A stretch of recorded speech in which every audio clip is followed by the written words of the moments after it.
The Aussie government's announced new laws that would make social media companies take steps to keep you safe online. Here's Tatenda to explain. So, what's the government's big plan? It wants to bring in digital duty of care laws to make social media giants responsible for harmful content. A duty of care is the responsibility to keep people safe before anything bad happens. Basically, these social media companies would need to stay up to date with potentially harmful trends and be constantly taking steps to ensure users on their platform stay safe instead of just making changes after something bad happens. For example, when a school installs a new playground, the school needs to make sure it's safe before kids use it and regularly check that it's still safe, instead of only fixing problems after someone gets hurt. The government says companies who don't follow the rules will be punished, likely with big fines. But a bit like the government's plan to ban under-16s from social media, it's not expected to happen until at least 2025. And even then, it's not a sure thing. Laws like this need to make it through Parliament first. So, we'll have to wait and see if the government's able to make it happen. US President Joe Biden has had a meeting with the next US President, Donald Trump.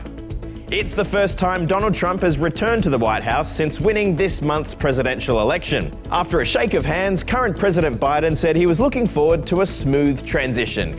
How smooth, you ask? As smooth as it can get, and I very much appreciate that, Joe. You're welcome. It's officially time to say goodbye to Australia's only giant pandas, Wang Wang and Funi. Bye.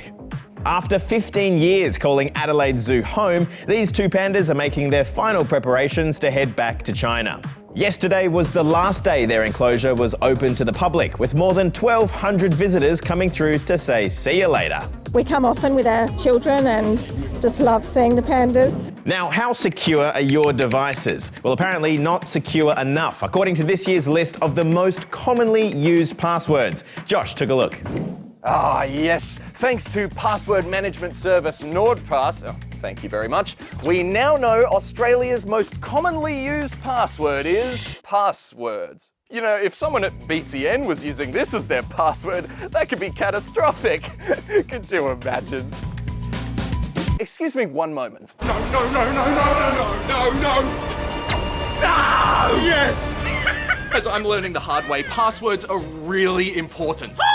Without a strong one, hackers could gain access to all your personal information and even this BTN story? Delete. No.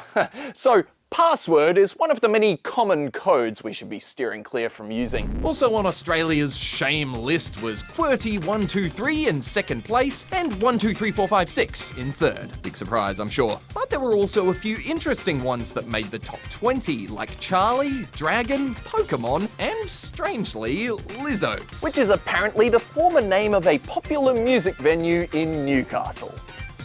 Right. But apart from that last one, almost every password on this list can be cracked by a hacker within 1 second. So how do we make them harder to crack? Experts say you should aim for at least 12 characters, and that using a random combo of numbers, letters, and symbols goes a long way. Use two-factor authentication if you can, and make sure you change your passwords regularly. Now it's time to visit a school where the uniforms look quite comfy, albeit a bit warm, and you have to know how to laugh and have a long white beard. Yes, it's Santa School. Gentlemen, welcome.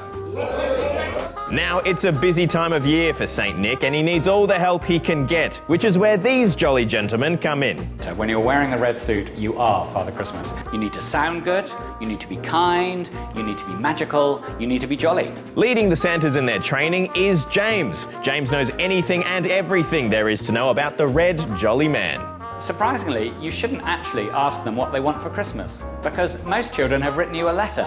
And if you're asking them what they want for Christmas, you're basically saying you haven't read their letter, which is rude.